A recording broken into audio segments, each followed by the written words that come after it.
Jangan lupa subscribe YouTube channel Metro TV News dan jangan lupa nyalakan notifikasinya. Pemirsa, dalam rangka HUT ke-21 Metro TV, kami mewawancarai sejumlah gubernur di Indonesia untuk membahas pembangunan di berbagai daerah. Selama 21 tahun, Metro TV konsisten menyampaikan perkembangan berbagai daerah. Berikut wawancara bersama dengan Gubernur Nusa Tenggara Timur untuk membahas strategi pemulihan ekonomi di tengah pandemi.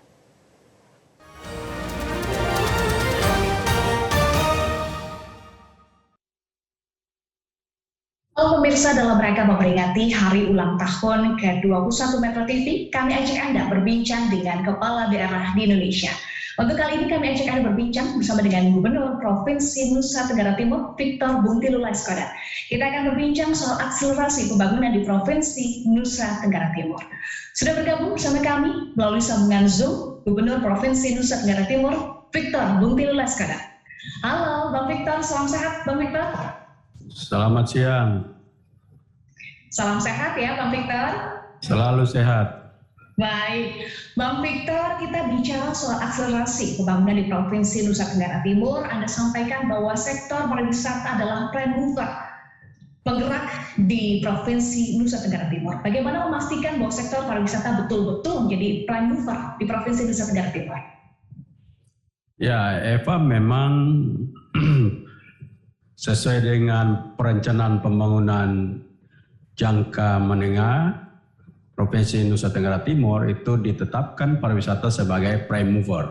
Ya. Apa maksudnya? Bahwa memang dilihat dari alam Nusa Tenggara Timur, hasil riset juga menunjukkan bahwa atraksi alam dan budaya Nusa Tenggara Timur begitu atraktif.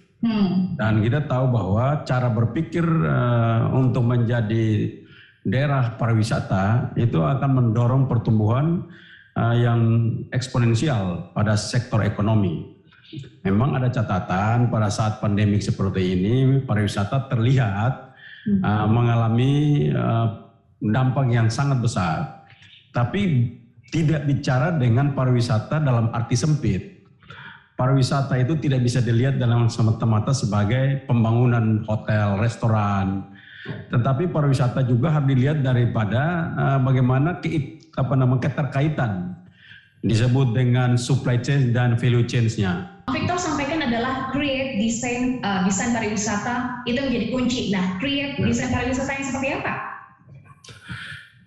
Ya, kita memang karena pariwisata NTT itu eksotik pada natural attraction-nya dan budayanya, maka itulah yang kita siapkan. Contoh bagaimana kita Labuan Bajo kita siapkan dengan bagaimana alamnya, bukitnya yang begitu indah kita siapkan ke depan sehingga yang ke sana adalah selektif tourism. Jadi tidak semua orang bisa datang, bukan karena orang yang punya uang saja.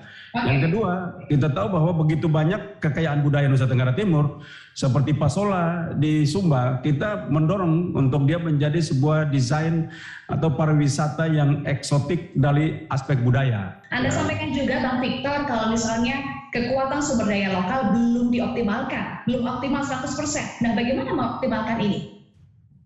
Ya, memang bicara tentang pariwisata, kita lihat bahwa kalau sekarang ini supply chain-nya datang dari luar, itu lokalnya tidak akan mendapatkan apa-apa. Karena itu pembangunan pariwisata itu harus inklusif. Apa itu inklusif? Melibatkan semua. Ya. Semua yang terlibat itu harus mampu diedukasi, dilatih, di-empowering dengan baik sehingga mereka punya kemampuan. Nah, bagaimana menjawab tantangan ini Bang Victor? Memastikan bahwa SDM di NTT betul-betul bisa saling mendukung di sana.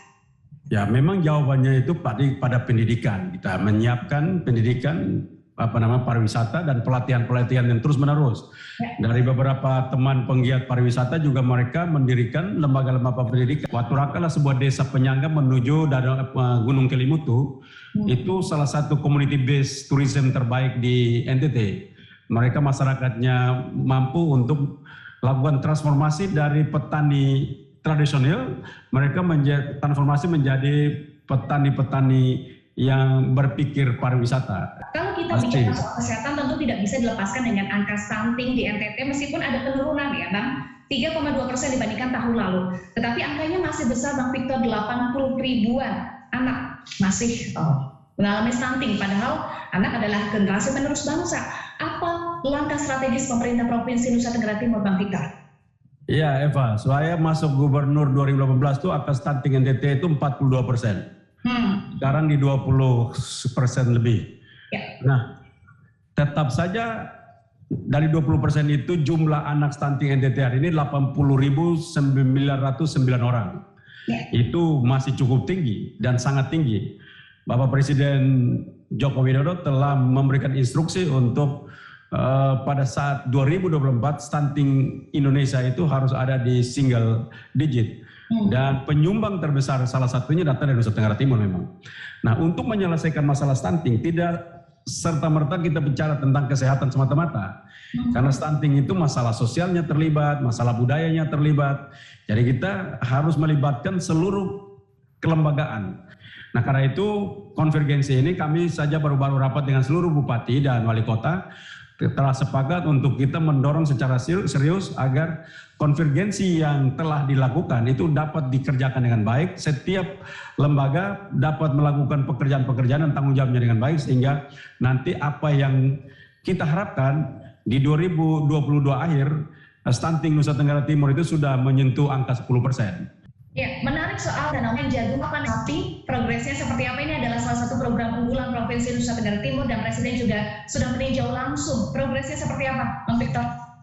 Ya, memang ini sebuah lompatan budaya karena di NTT kecuali di Pulau Flores, sisa pulau yang lain itu tidak terbiasa untuk menanam 2 kali, rata-rata nanam sekali. Itu juga yang mengapa kemiskinan itu begitu luar biasa di Nusa Tenggara Timur. Dengan program ini kita terus mendorong untuk setahun minimal setiap petani itu bisa tanam 2 kali dan tanamnya itu tidak boleh untuk kebutuhan rumah tangga. Cara berpikir mereka harus mampu menjadi pengusaha pertanian. Baik, Bang Victor, ini kan wawancara dalam rangka hari ulang tahun Metro TV ke-21 tahun. Kalau ulang tahun kan biasanya kita refleksi ya Bang. Nah ini kalau kita bicara soal pandemi COVID-19 yang sudah berjalan hampir 2 tahun, apa yang bisa direfleksikan oleh pemerintah Nusa Tenggara Timur dalam hal kita belajar dari pandemi COVID-19? Ya memang dalam kondisi seperti saat ini, ya kepemimpinan saya dengan ada COVID ini tentunya punya masalah yang sangat serius. Dan sebelum COVID saja NTT sudah bermasalah serius, apalagi ada COVID. Karena itu, tapi kita bersyukur bahwa pembangunan Nusa Tenggara Timur terus bergerak. Dan di hari ulang tahun Metro ini, ya Nusa Tenggara Timur bersyukur bahwa Metro juga selalu mendukung Nusa Tenggara Timur untuk menyajikan berita-berita yang ikut membantu. Tantangan yang paling berat adalah bagaimana kita menyelesaikan masalah-masalah yang ada. Pertama, COVID-19. Bagaimana harapan untuk memperkuat sinergitas antara pemerintah Provinsi Nusa Tenggara Timur dengan Metro TV? Ya, tentunya di ulang tahun yang ke-21 Metro TV kan makin matang. Dan karena itu kita juga belajar, NTT ingin untuk dapat bersama-sama dengan sebuah stasiun televisi yang berpengalaman untuk sama-sama mengerjakan pariwisata Nusa Tenggara Timur, terutama bagaimana mempromosikan daerah-daerah yang begitu eksotik. Baik, menarik, ada lebih dari 40 objek wisata di 10 pulau ya, dari Pulau Flores sampai Pulau Timur di 11 kabupaten kota di Provinsi Nusa Tenggara Timur ya, Bang Victor? Itu riset saya, Bunda. Ya. Baik, menarik, nanti kita akan gali lagi Bang Victor, tetapi terima kasih untuk waktunya bersama kami dalam sesi khusus. Sekali lagi, selamat ulang tahun Metro yang ke-21, tetap jaya, jadilah stasiun TV yang cerdas dan berguna buat bangsa. Amin. Terima kasih Gubernur Provinsi Nusa Tenggara Timur, Victor Bung Pilu Leskodat sudah bergabung bersama kami. Salam sehat.